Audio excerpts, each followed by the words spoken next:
que fazer com os jovens? Todos perguntam, o que vai ser dos jovens? Perguntam os pais. O que vai ser das nossas crianças, né? Perguntam outros. E o que o jovem pode... Eu acho que o jovem é aquele que tem um grande potencial para nós podermos ter esperança.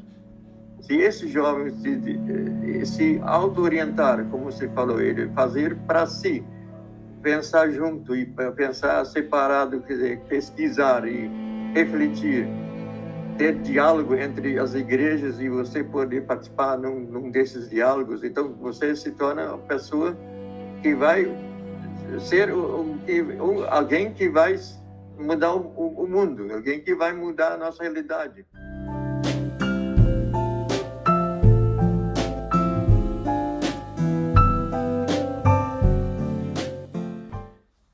Damos as boas-vindas ao podcast Neos Grenos a um convidado realmente especial, Henrique Krause, que foi pastor na comunidade luterana da cidade de Guaramirim, em Chimbom, em Espírito Santo, em Massaranduba, no Brasil, especialmente agora no estado de Santa Catarina. Como o senhor está? Muito bem, me alegro em poder estar aí para esta entrevista sua. Foi uma felicidade minha também conhecer você, e o meu filho falava muito de você, né, o Gabriel, e poder contribuir, talvez, com ideias, reflexões e preocupações, né, quanto à nossa realidade de hoje e o jovem, como é que será o futuro, certo? Também sempre tem suas perguntas. Então, o que você gostaria de saber? Ecco, então, falando sobre a sua experiência como pastor na comunidade luteranas, hoje vivemos em um mundo cada vez mais distante das tradições, das autoridades estáveis e das ideologias imutáveis. Na realidade contemporânea, como diria o filósofo grego Heráclito, tudo está em constante movimento. O que o senhor pensa sobre esta realidade em contínuo movimento? Qual é o pensiero do senhor sobre esta velocidade da vida e o estilo dessa vida em que vivemos atualmente? Por um lado, é certo dizer, certo, que estar em movimento é normal. Tudo está em movimento porque tudo tem vida, né? E tem outras coisas que talvez a gente não lembra assim, mas que contribuem para que a vida tenha continuidade. As instituições têm os seus trabalhos, as igrejas, os políticos têm o seu trabalho, seu compromisso com o povo, né? Então, o problema é a rapidez das mudanças que acontecem no mundo de hoje, talvez por influência da própria tecnologia, das ideias, dos pensamentos de gente que pensa diferente que os outros, ou outros que não dão valor mais às tradições, como você já disse, e também o que é necessário, ser conservador ou ser alguém que quer ver mudanças rápidas. Eu acredito que com mudanças rápidas nós vamos um dia ficar parado, porque não sabemos como continuar. Se vamos devagar, nós vamos saber como agir em cada momento. E as transformações, elas vêm por si. Mas se a transformação é para ser organizada, é forçado pelo governo, ou seja, por cientistas, isso pode ter um fim muito perigoso. Não sei se você concorda dessa maneira. Então, sobre este fim perigoso, obviamente podemos falar também das pessoas que vivem essa realidade. E o senhor, como padre, como pastor nessa comunidade religiosas, como viu as últimas gerações de fiéis na sua realidade religiosa? Como mudaram as últimas gerações? Sim, sua pergunta é muito importante e interessante. E como mudou? Eu não sei onde dizer mudou aqui não mudou. Tudo muda. mas não com tanta velocidade como talvez em outras áreas, né? Mas o que mudou no meu trabalho, na minha intenção, no meu chamado, que eu considero o pastorado, que a gente chama disso, né? O tempo de ser pastor, ou padre, se fosse o caso, né? Também não é assim que eles queiram isso, ou nós queiramos isso, que mudou tudo rapidamente. Até a gente se situa melhor quando tem um ponto de referência, quando tem uma continuidade naquilo que vem. E por isso eu penso muito importante para quem interessa por história, que a gente tenha sempre uma relação entre a história do hoje, do amanhã e do ontem, né? E essas relações, por exemplo, se nunca tivesse servido uma vacina para combater epidemias, quantas pessoas teriam morrido, né? Então, certas coisas é bom que mudem, às vezes rápido mesmo, né? Porque pode salvar vidas. E aquilo que talvez tem mais interesses econômicos, interesses políticos e não do povo, teria mais tempo para esperar, ou nem seja necessário. E fazendo E eco... também dizer o que mudou nas pessoas, você perguntou, né? Ah, sim, sobre as pessoas. Eu até anotei algumas coisas, mas não dá nem para escrever isso em poucas palavras. O que mudou nas pessoas que trabalharam comigo, eu com elas, eu vou dizer assim, eu estou no momento escrevendo um livro, né, como já te falei, eu acho, né? Sim. Como a história, como Deus nos carrega pela história e nos leva a um fim mais satisfatório, né? Glorioso ou de gratidão, pode ser importante para que possamos passar uma mensagem de esperança para as pessoas e também de preocupação no sentido de conscientizar. Se nós não somos conscientes, o que estamos fazendo? O que pode ser se fizermos assim? O que pode acontecer se for assim? E no fim, eu também considerei muito importante a questão do diálogo. Não sei se você quer fazer outra pergunta, se eu posso continuar falando assim. Pode sim. Então, o diálogo, ele é muito construtivo.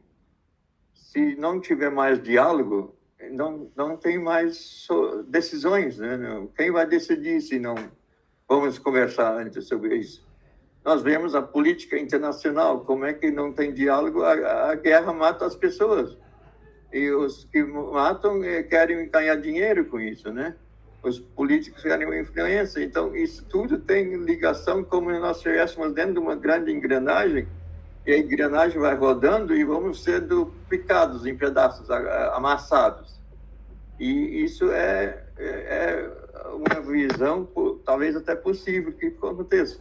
Ou que aconteça uma guerra que destrói tudo que ainda restou. Tá certo? Esta evolução impulsionada pelas nossas pesquisas científicas, que pode chegar também na guerra, em várias evoluções, é alimentada do desejo do poder, como diria o filósofo Nietzsche. Na sua opinião, todo este caminho, onde está nos levando? O ser humano, na sua opinião, na opinião do Senhor, está perdendo a si mesmo? O ser humano, conheço-te a ti mesmo, tem um livro que fala assim, esse que eu queria até te dar de presente, mas eu acho que outra pessoa já o recebeu, de Rollo May. Conheço-te a ti mesmo, acho que é necessário no sentido de que se a gente quer dizer ou sugerir ou propor coisas para a vida melhor para os outros e a gente não saber o que quer para você mesmo, então tenho que repensar as minhas ideias, né? Porque o que vai acontecer nesse mundo se vai continuar nesse ritmo acelerado das mudanças, né? E se vai e está incluído coisas bem básicas que nós não temos quase influência, que é no clima, né? Que vai ser do futuro do mundo, que é tão belo, que é tão cheio de vida, que é tão cheio de coisas positivas, que Deus um dia criou com tanto amor e com tanto carinho para nós termos um jardim onde morar dentro, onde ficar, onde nos sermos felizes, mas gente com outras intenções está destruindo essas coisas. Bomba atômica lá já começou errado. Quando acabou aquela guerra, devia ter acabado as guerras, não tem mais nunca guerra. Como a Alemanha dizia naquela vez, auf deutschem Boden Krieg niemals wieder. Em solo alemão, guerra nunca mais. Mas até agora eles cumpriram isso, mas estão apoiando outros que também estão fazendo guerra. Mas então eu vejo que nesse sentido é necessário que entre novamente a política sábia, política capaz de trazer mudanças, né?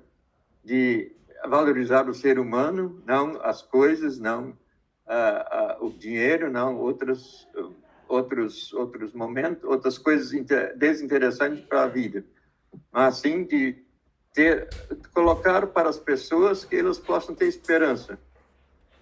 Quando é que temos esperanças?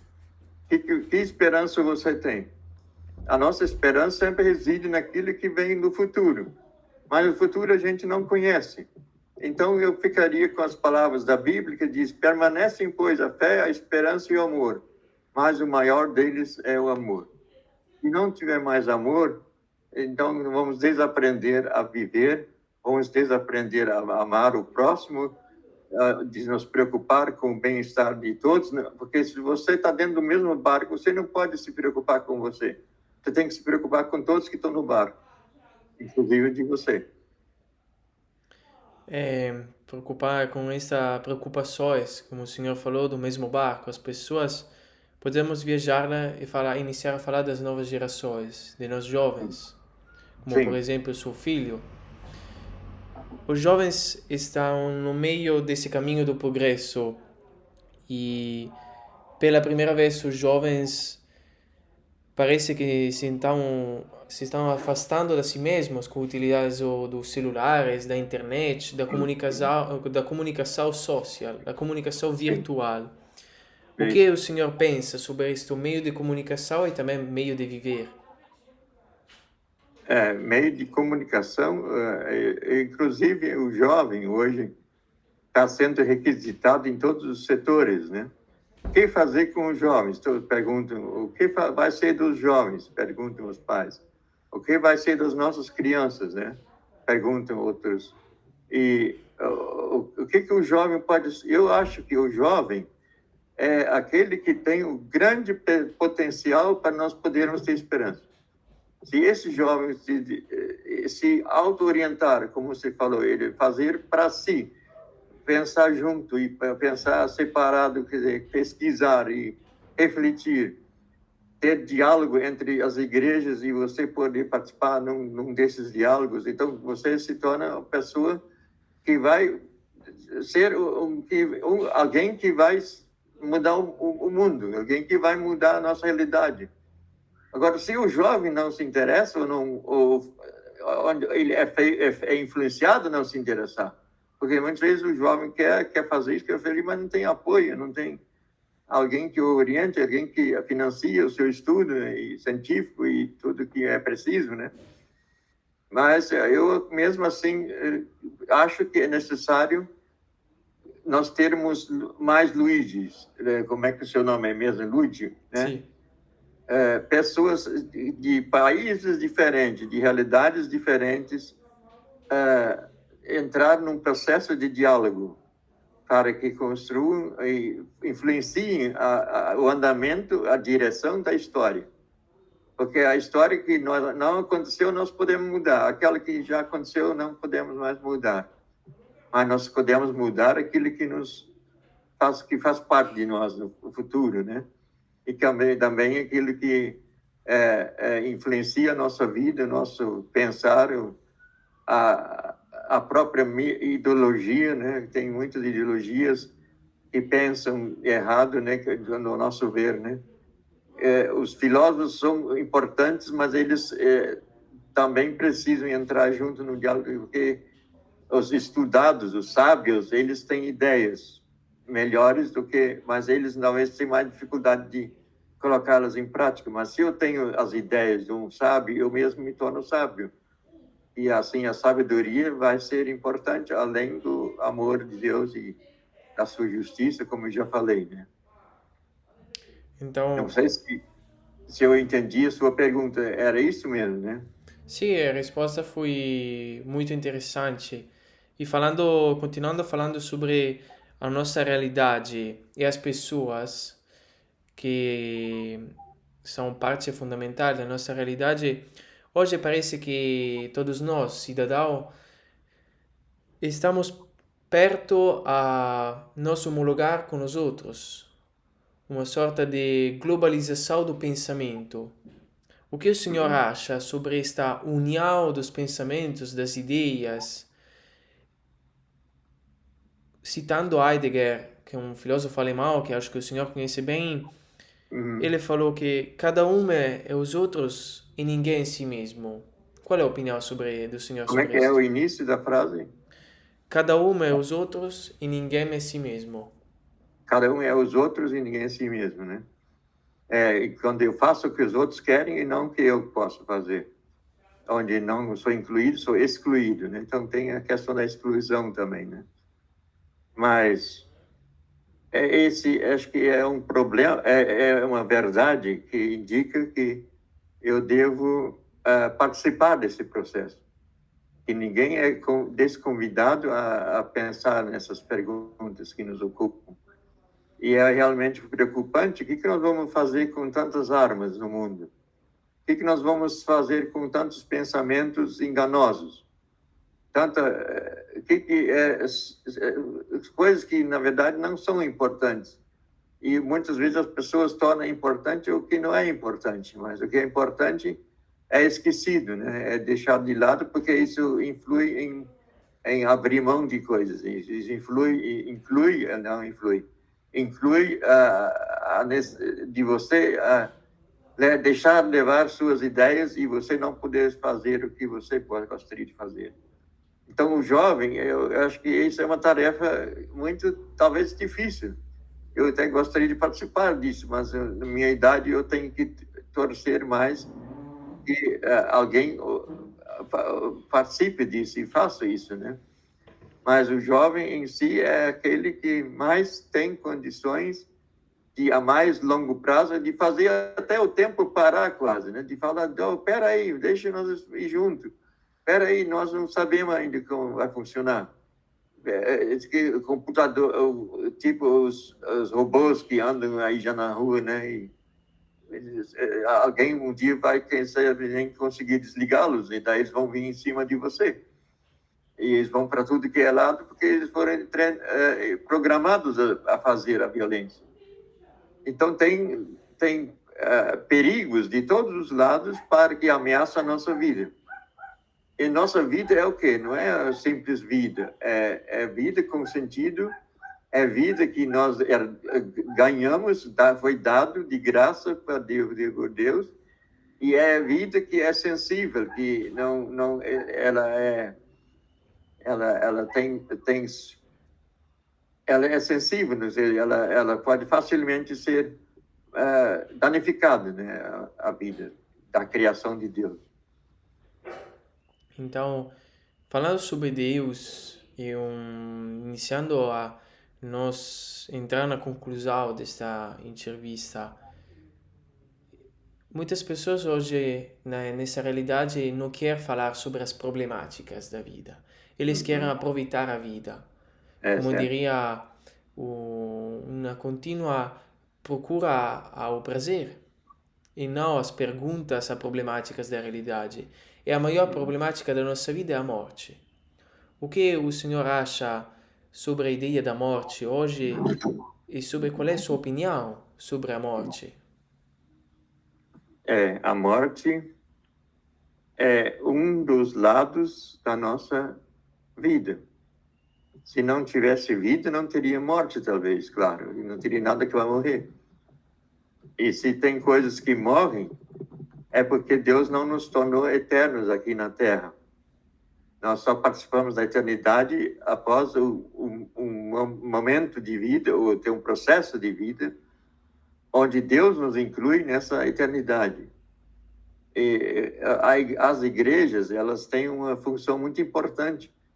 Ela deve orientar a todos, sem tendência política ou ideológica, como deve ser a nossa, como devemos trabalhar, o que é importante cada um fazer, como é que fazemos com a nossa educação, como é que estão as nossas escolas, os nossos hospitais,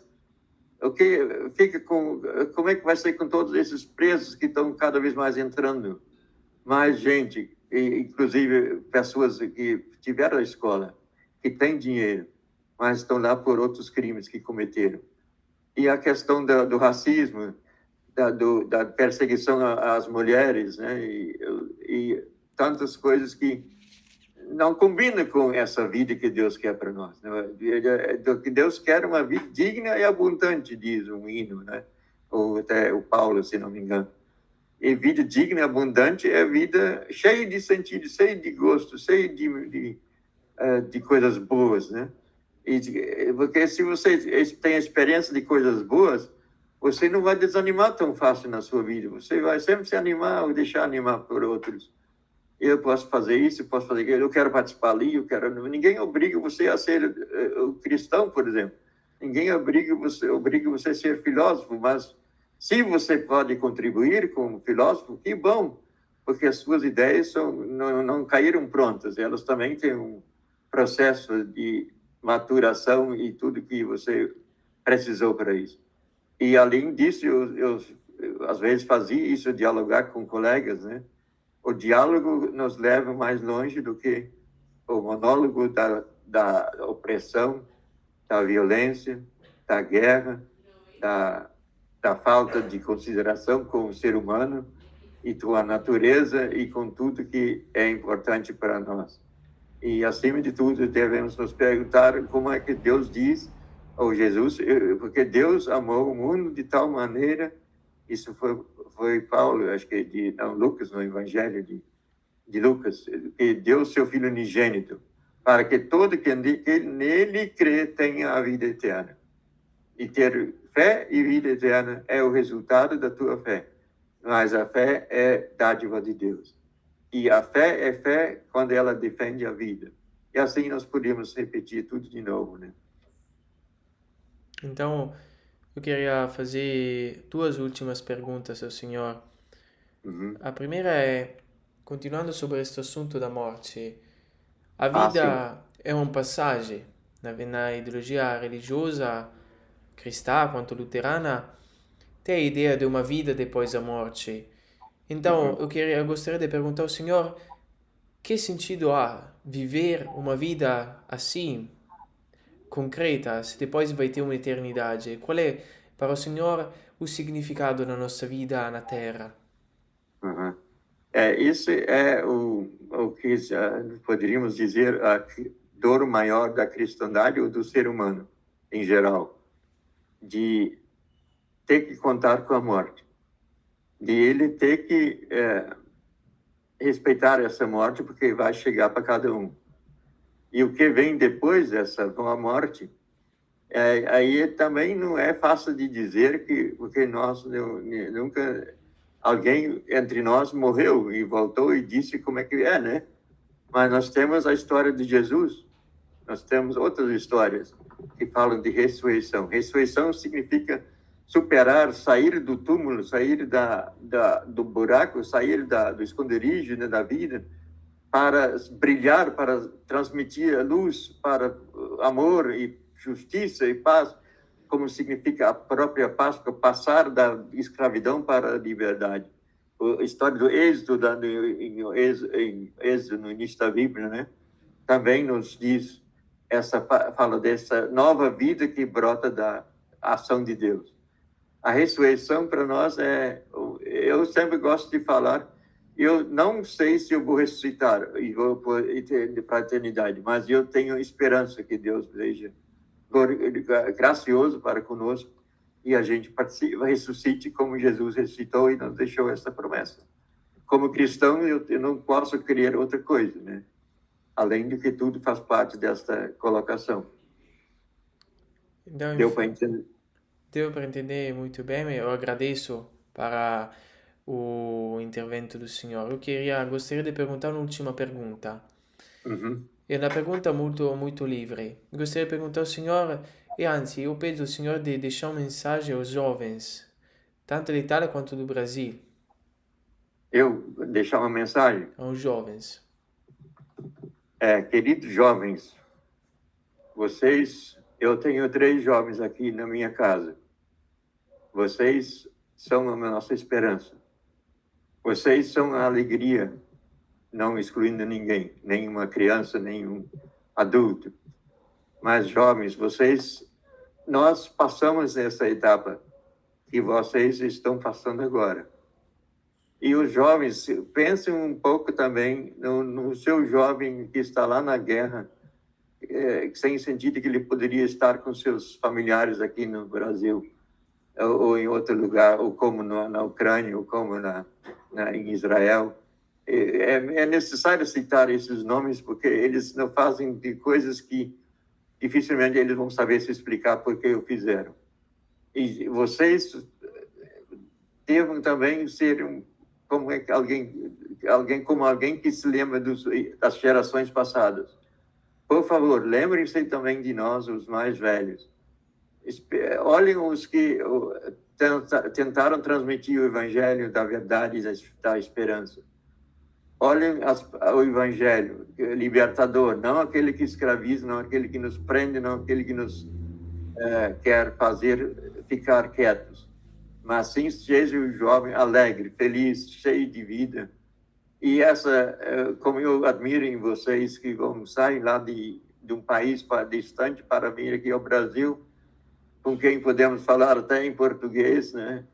E quando eu escuto esses jogos da Copa que estamos tendo agora, né? Eu tenho muita esperança que o jovem vai ser aquele que mais vai mudar o mundo. E nós vamos orar que isso continue. Que o mundo não seja só dos maus, mas o mundo seja dos bons e de todos que Deus quer e que Deus ama. E Deus ama com certeza aqui o que fez, o que criou. As pessoas e as plantações, a natureza, os animais, os peixes, são infinitos, né? E por boas palavras pode ler também no Salmo 104 e outros lugares. Felicidades eu desejo a vocês e que o amor seja o árbitro em vossos corações, como diz Paulo. O amor seja aquele que ajuda vocês a decidir o que tem que decidir. O amor de Deus não nos engana, mas ele nos liberta e ele nos mostra o caminho. O caminho da juventude eu já sei como é que foi, mas o caminho da velhice eu estou experimentando agora, inclusive com doença. Mas vocês são a nossa esperança. E assim te agradeço, Ludi, que você nos procurou, você se interessa por história e que possamos ficar em contato e que mais pessoas, quem sabe, possam ouvir e dialogar uns com os outros. Acima de tudo, fiquem com paz, a paz de Deus. Eu agradeço para esta conversa, o senhor Krause. Eu agradeço porque foi muito interessante conversar com o senhor. E desejo para o senhor uma boa noite, um bom descanso, uma boa conclusão deste fim de semana. Muito obrigado.